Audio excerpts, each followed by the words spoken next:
જય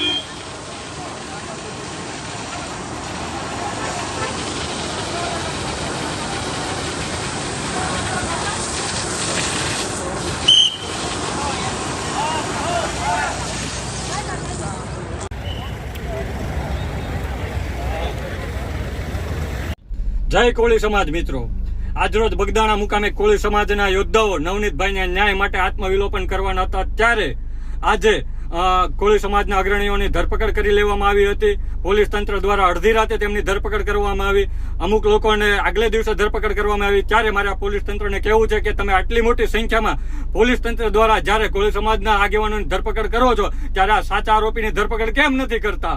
આજરોજ આ જો ભલે તમે ધરપકડ કરી પણ કોળી સમાજ શાંતિથી જંપવાનો નથી અને જ્યાં સુધી ન્યાય ન મળે ત્યાં સુધી લડાઈ ચાલુ રાખવાનો છે. અને આજરોજ અમે કીધું હતું કે બગદાણા ધામ ખાતે આત્મવિલોપન કરશે, તેમાં અમારી ટીમના 2 સભ્યોએ સ્થળ પર જઈ અને આત્મવિલોપન કરવાનો સંપૂર્ણ પ્રયાસ કર્યો છે અને તેને પોલીસ દ્વારા ફરીથી ધરપકડ કરવામાં આવી છે. ત્યારે મારા પોલીસ તંત્રને કહેવું છે કે તમે આટલી મોટી સંખ્યામાં જ્યારે પોલીસ તંત્ર દ્વારા અમારા સમાજના આગેવાનોની ધરપકડ કરો છો તો કેમ શા માટે નવનીતભાઈના આરોપીને મુખ્ય આરોપીની ધરપકડ નથી કરતા? આ પોલીસ તંત્રની ઢીલી નથી કેમ? કોળી સમાજની સાથે હંમેશા અન્યાય જ કરવાની છે. જય કોળી સમાજ.